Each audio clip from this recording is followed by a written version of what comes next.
Bueno, pensando un poco en relación a la cantidad de galaxias que hay, el cosmos, el universo, los miles de millones de planetas y obviamente también de galaxias, eh, me he puesto a pensar que sería necesario para poder explorar todo el cosmos convertirnos en cyborgs o migrar hacia un punto de la sexta época que nos ha hablado Kurzweil, donde tecnología y biología convergen en un mismo punto y podemos avanzar en nuestro progreso evolutivo con el código del ADN y los ceros y unos. Bueno, mi nombre es Rodrigo Soto, Redem 90.5, Economía de las IAS, economía de las IAS.mx, y para el tema de hoy, como lo dijimos, hablaremos en relación a que debemos convertirnos en cyborgs. Pero antes de ello, me gustaría hablar de la forma más sintética posible de lo que se necesita, o que imaginemos lo que se necesita para tener una receta para construir a un sapiens, a nosotros, a todos los que vemos constantemente en las mañanas frente al espejo. Y bueno, como buenos cocineros de esta receta, pienso que debemos de proteger un poco para que no caiga en malas manos y que no la copien con desfachatez para hacerla propia y no darnos el crédito necesario. Así que por ello pienso que daremos los elementos sintéticos, bueno, entre comillas, de la misma, porque es un poco larga. Pero bueno, primero necesitamos crear un universo, así que requerimos una singularidad, un punto denominado Big Bang, es decir, una expansión, más bien una expansión en lugar de explosión de partículas y antipartículas, de materia y antimateria. Y como dice Kürges Sagt in a Nutshell, que es un canal de YouTube muy interesante con videos con ilustraciones y con la parte científica y tecnológica muy brillante, creo que de Alemania, y que podemos entender muchas cosas. Tomamos como referencia el video The Beginning of Everything, The Big Bang, en donde habla esto, como dijimos, de una expansión más que una explosión, de partículas y antipartículas, de materia y antimateria, que será muy interesante conforme vayamos avanzando. Es decir, hablamos de un universo denso en ese inicio, caliente, con una temperatura aproximadamente de 1 por 10 elevado a la 32 grados centígrados, y siguiendo con esta explicación que nos ofrece Kürges Sagt in a Nutshell, la energía se manifestó en partículas que existían y dejaban de existir, o sea, brotes de partículas con el mundo cuántico, la física cuántica. Existían esas partículas y dejaban de existir en periodos de tiempo muy breves. Prácticamente la materia y la energía no solo coexistían, sino que prácticamente eran lo mismo. Pero volviendo a la parte de la materia y antimateria, o partículas y antipartículas, estas se enfrascaron en una lucha donde al final ganó la materia sobre la antimateria, y es así que podemos tener algo y no nada, entre comillas, porque también luego hemos visto que de la nada hay algo con la energía oscura y la materia oscura. Pero bueno, ese es otro tema. Derivado de esta lucha, que curiosamente también nos lo recuerda Kürges Sagt in a Nutshell, tenemos que 1.000.000.000 y una partículas, 1.000.000.000 y un partículas, fueron creadas por cada 1.000.000.000 de antipartículas o antimateria. Es decir, los números impares de partículas dominaron así a las antipartículas. Es decir, hubo siempre un número impar, uno más, como si fueran las 1.001 posibilidades, la que dio existencia a nosotros sobre los pares. Y bueno, recordemos que en ese inicio de este universo, las cuatro fuerzas que conocemos eran irreconocibles de forma individual, pues estaban fusionadas como una sola, pero como nos explica este excelente video, The Beginning of Everything, The Big Bang,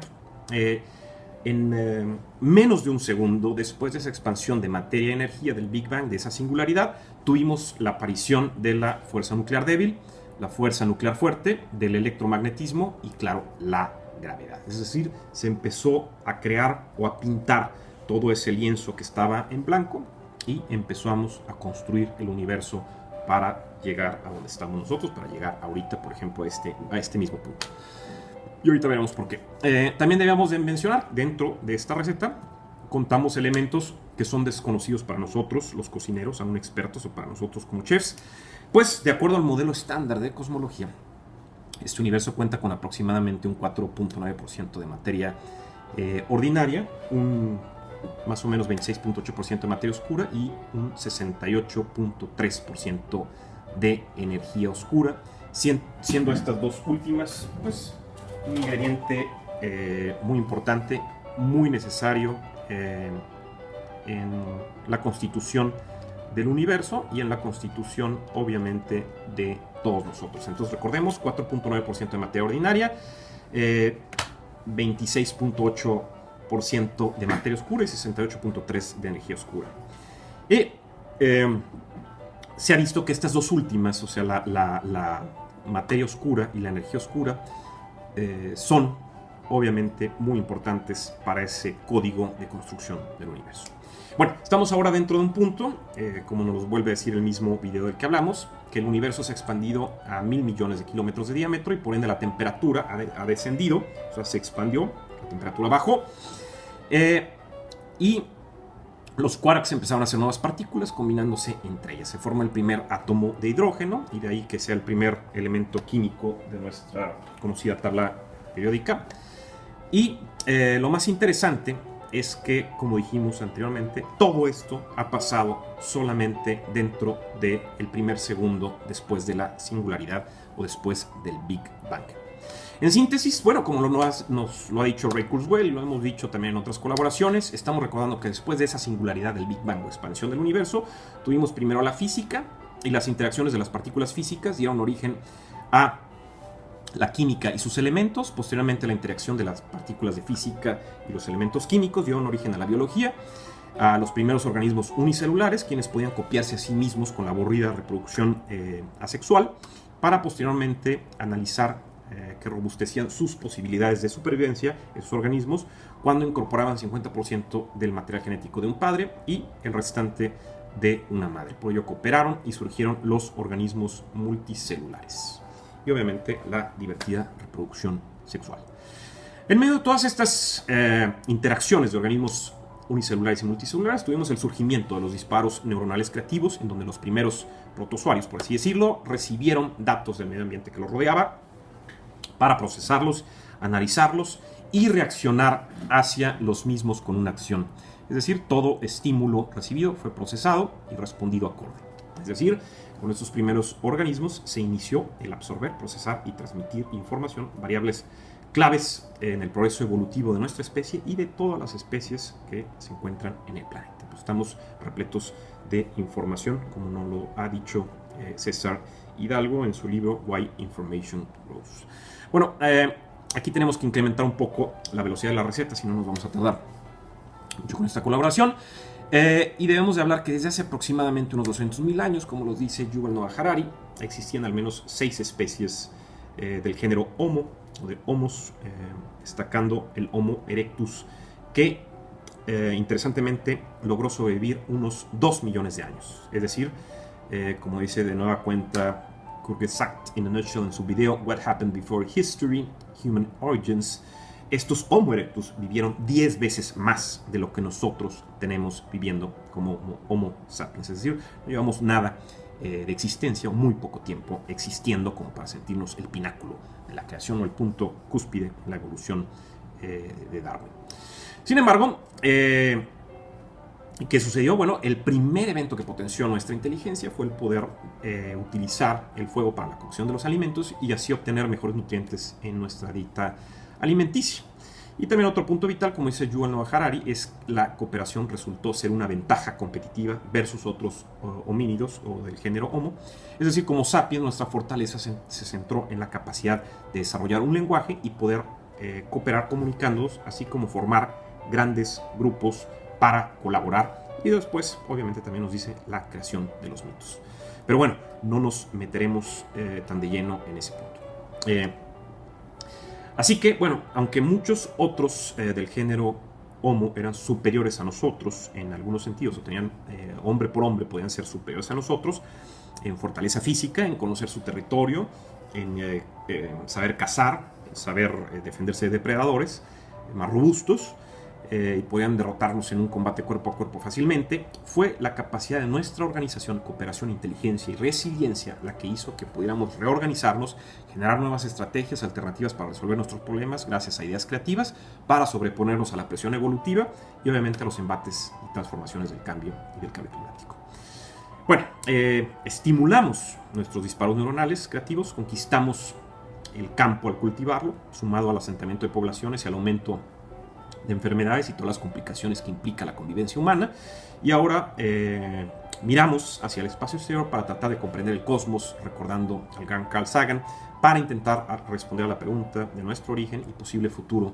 en otros planetas, cultivando la energía de otras estrellas. Pero bueno, retomando lo de Noah Harari, tenemos 3 revoluciones que transformaron al Sapiens, transformaron obviamente el planeta Tierra, se gestaron en una escala de tiempo de la siguiente manera: más o menos una revolución cognitiva hace unos 70.000 años, una revolución agrícola hace unos 2.000 años, digo 12.000 años, perdón, aproximadamente, y una revolución científica increíblemente hace apenas unos 500 años. En este punto es necesario recordar lo que dice Carl Sagan: vivimos en una sociedad exquisitamente dependiente de la ciencia y la tecnología, en la que casi nadie sabe nada sobre ciencia y tecnología. Pero también debemos recordar que nuestro poderío como sapiens ha sido la capacidad para absorber, procesar y transmitir información y estar constantemente generando nuevas preguntas y respuestas, especialmente en materia de ciencia y tecnología. Sin embargo, bueno, pienso que no debemos olvidar que como dijimos, que solo somos una rama lateral del árbol evolutivo y que difícilmente nos encontramos en la cúspide del mismo, pues la evolución, como dice la evolución de Darwin, y como nos lo ha dicho también Dawkins, todo esto es un proceso no aleatorio y sin guía de diseño, construyendo a partir de lo que ya se tiene, con esa materia prima, utilizándola, con mutaciones ligadas a la presión evolutiva, y que todavía nos falta mucho por conocer y por aprender. Aunado a esto, también recuerdo que para allá vamos, la película de Stanley Kubrick, 2001, Odisea en el espacio, en donde se muestra cómo los seres humanos están explorando el universo mediante estaciones espaciales, pero auxiliados con computadoras inteligentes de forma artificial o con inteligencia artificial, pero siempre preocupados que esa inteligencia artificial se diera cuenta de que el ser humano es más un problema que una solución para la evolución. Pero también pensemos por un minuto, todo ese sentimiento de percibirnos como amos y señores del planeta se derrumba cuando intentamos salir al espacio, salir de la Tierra, escapar de la Tierra, pues como nos lo ha demostrado la historia y las películas, no estamos preparados para vivir fuera de esta Tierra, incluso teniendo que empezar, por así decirlo, entre comillas, desde cero, porque tendríamos que volver a aprender a caminar en el espacio, tendríamos que volver a aprender cómo comer en el espacio, y tendríamos que aprender cómo ir al baño en el espacio, y obviamente cómo respirar en el espacio. Por eso hay la necesidad o la importancia de pensar en terraformar planetas, como nos lo ha propuesto Elon Musk con el caso de Marte. Bueno, elaborando en este punto y para ver por qué tenemos que migrar o convertirnos en un cyborg, y retomando las épocas de la evolución de Ray Kurzweil, en relación a la nueva singularidad que se acerca, un nuevo punto de inflexión, especialmente de cómo ha ido avanzando la información. Bueno, la primera de ellas se basa en la física y en la química, encontrándose la información en las estructuras atómicas. Después el ADN empieza a evolucionar y tenemos la segunda época con la biología y la información contenida dentro del ADN. La tercera época es el surgimiento del cerebro y la información que se encontraba en los patrones neurológicos y en los disparos neuronales. La cuarta época es cuando empezamos a desarrollar tecnología y la información se encuentra en el hardware y software. En la quinta hay una fusión entre la inteligencia y la información, la inteligencia artificial y la inteligencia humana, convergiendo con el crecimiento exponencial, es decir, que la evolución biológica se liga a la tecnológica. Y la sexta época es cuando el universo despierta, cuando despertamos nosotros en el universo como una especie cósmica, pues la inteligencia humana se integra con la tecnológica y se empieza a dispersar por todo el universo. Entonces, este punto es muy importante porque ya Ray Kurzweil nos está diciendo cómo es el camino o cómo debemos irnos, y que al final vamos a migrar a un cyborg para poder lograr la consecución de estas 6 etapas. Y bueno, ahondando en esto, para lograr específicamente la sexta etapa que dice Kurzweil, considero que es fundamental entonces trazar una estrategia para convertirnos en ese cyborg, es decir, como lo define Wikipedia, del acrónimo en inglés de organismo cibernético, en donde se tiene un ser que es tanto orgánico como biomecatrónico. Hablamos entonces de un nuevo código para construir seres biológicos y computacionales, en donde se utiliza el ADN, el ATCG y los ceros y uno. Esto es similar a lo que nos dice muy buena película, la película de Blade Runner 2049, que si no la han visto se los recomiendo para que vayan al cine a verla. Y bueno, todo esto a razón de por qué teníamos que convertirnos en un cyborg, por qué teníamos que hacer esto. Bueno, aparte de que pareciera obvio, podemos analizar la razón de lo que es un año luz, que según Wikipedia es una unidad de medida que equivale a 9.46 por 10 elevado a la 12 kilómetros y se refiere a la distancia que recorre la luz en un vacío.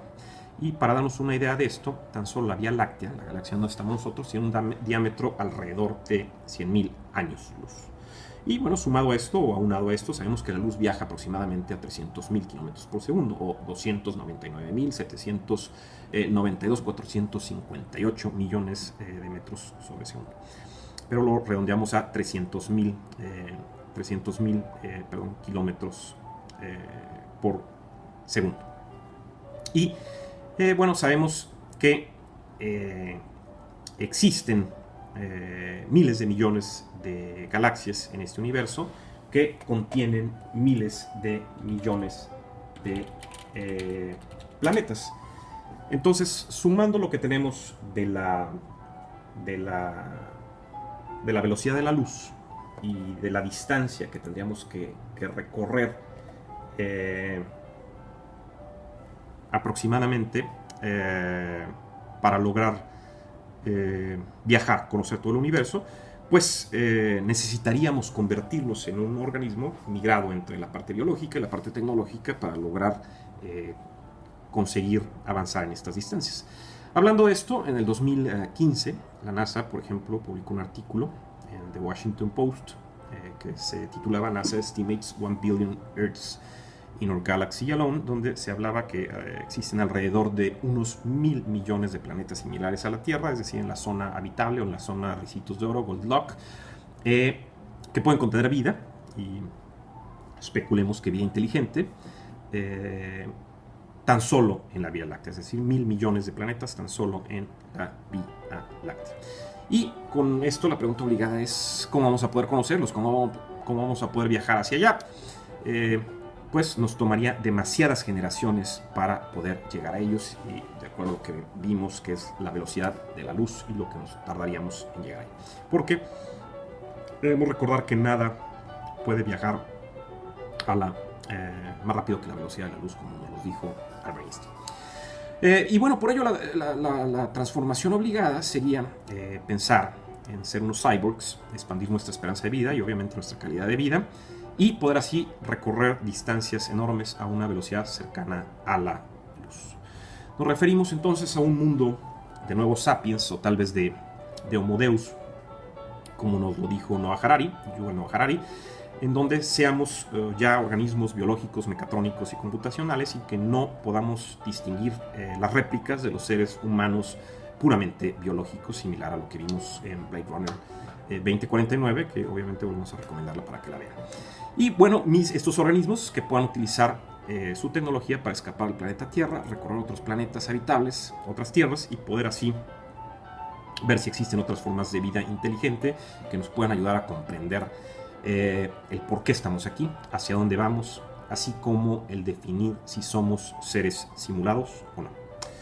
Y bueno, pues como cocineros hemos llegado a una receta sintética de lo que se necesita para crear un sapiens, y todo parte de una singularidad, del inicio de todo y de las interacciones e iteraciones de todas las fuerzas físicas, compuestos químicos, moléculas biológicas, disparos y redes neuronales de genes y memes, sumados con la presión evolutiva en el maravilloso proceso de absorber, procesar y transmitir información. En pocas palabras, resumiendo todo esto, como lo dijera el gran divulgador científico Carl Sagan, si quieres hacer una tarta de manzana, primero debemos inventar el universo. Entonces es por eso que hicimos esto con una gran receta y derivamos en nuestra perspectiva que el nuevo Sapiens debe ser un cyborg si quiere continuar el progreso evolutivo, sobre todo con la exploración de diversos planetas habitables como lo vimos aquí. Y bueno, tal vez por ello, ya como colofón, me ha gustado leer a Nietzsche, pues extrapolo sus ideas con la creación de todo lo que vemos y así vislumbro que un fin de un universo pudo ser el inicio de otro dentro de un esquema del eterno retorno de lo idéntico, como nos lo dijo el gran Friedrich Nietzsche, pero parafraseándolo, pues en verdad considero que puede ser en ese reinicio del sistema tengamos el eterno retorno de lo no idéntico. Y aunque el código del cosmos y los algoritmos trabajen de forma similar en lo que hemos descifrado como algoritmo de la vida, es muy probable que al hacer ese eterno retorno de lo idéntico, como dice Nietzsche, tengamos el eterno retorno de lo no idéntico y que existan otros seres inteligentes, pero que no seamos nosotros. Pero bueno, para poder encontrar estas respuestas, no hay otra forma que potenciar nuestra inteligencia, nuestro desarrollo de ingeniería biológica cerebral, ligado al desarrollo de ingeniería computacional que puede desarrollar, valga la redundancia, una inteligencia artificial, migrar esos dos diseños, esas dos arquitecturas y poder concebir un cyborg y tal vez el siguiente espacio, el siguiente progreso en la rama evolutiva. Incluso se piensa que tal vez si encontramos vida inteligente en otro planeta, puede ser que encontremos cyborgs, máquinas o inteligencia artificial desarrollada por otros seres inteligentes y que la construyeron como legado para ellos, para permanecer y para enseñar a otras especies, como sería el caso de las nuestras. Bueno, no los aburro más. Rodrigo Soto Moreno, Radio 90.5, Economía de las Ideas, economía de las ideas.mx, y nos vemos en la siguiente.